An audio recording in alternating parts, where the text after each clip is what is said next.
Paz do Senhor a todas, espero que todas estejam bem, gozando da mais perfeita saúde. Estou muito feliz por mais uma vez poder compartilhar um pouquinho da palavra de Deus.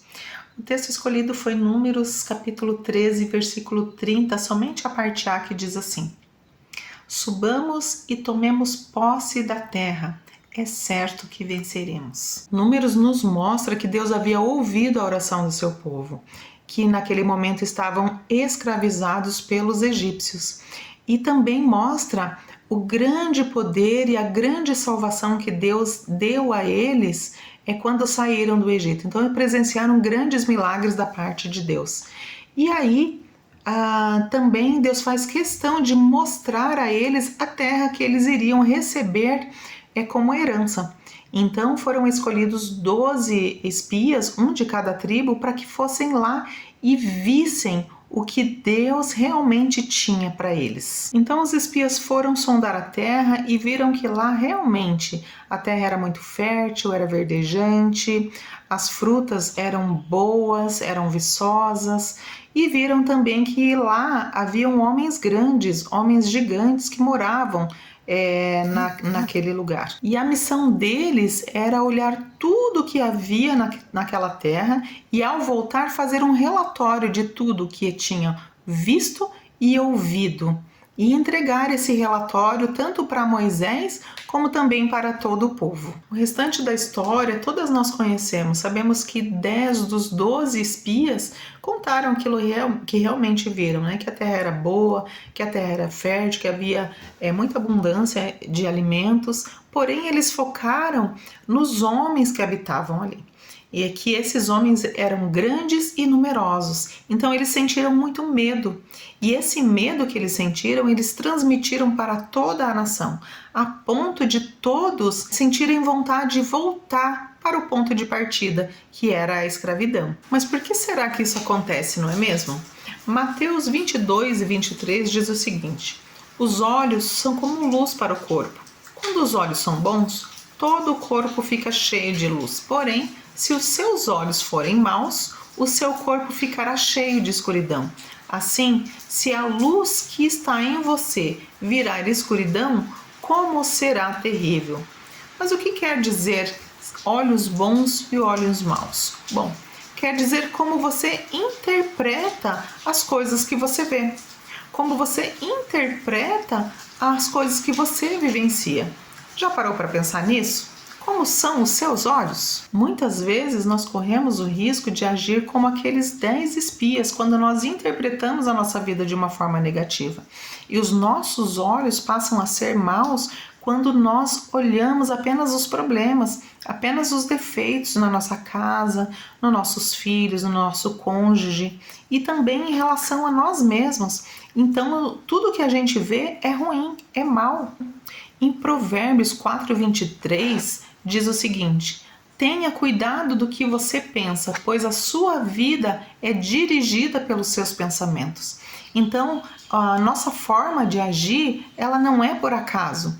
Ela se dá a partir daquilo que eu penso, daquilo que eu interpreto.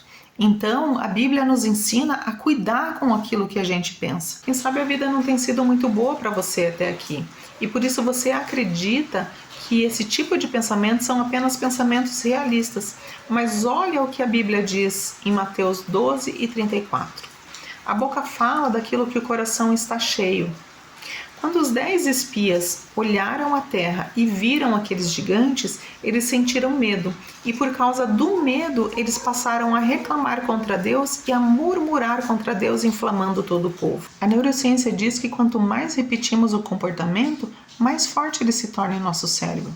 E o hábito de reclamar nos inclina a termos pensamentos negativos e também a fazermos interpretações não realistas a respeito de nós mesmos e da vida. Como eu posso mudar a minha forma de pensar então? Bom, Josué e Caleb, apesar de virem as mesmas coisas que os outros 10 espias viram, eles trouxeram um relatório diferente. Enquanto os 10 espias olharam para os gigantes, para o tamanho deles e para a quantidade deles, Josué e Caleb olharam para as promessas de Deus. Eles sabiam que a terra terra que Deus havia prometido era boa, era fértil, era muito abundante. E eles sabiam também que essa terra era herança deles. Então não tinha como dar errado porque Deus estava com eles.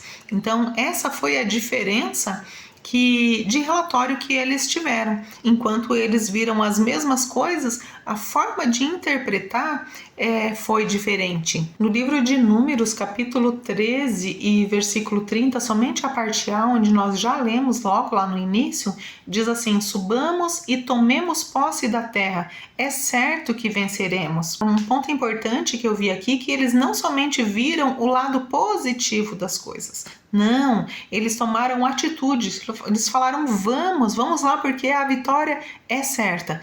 Tanto que, se formos continuar lendo, foram os únicos 2 daquela geração que entraram realmente na Terra Prometida, ou seja, que herdaram a Terra Prometida. Por quê? Porque eles creram naquilo que Deus havia prometido para eles.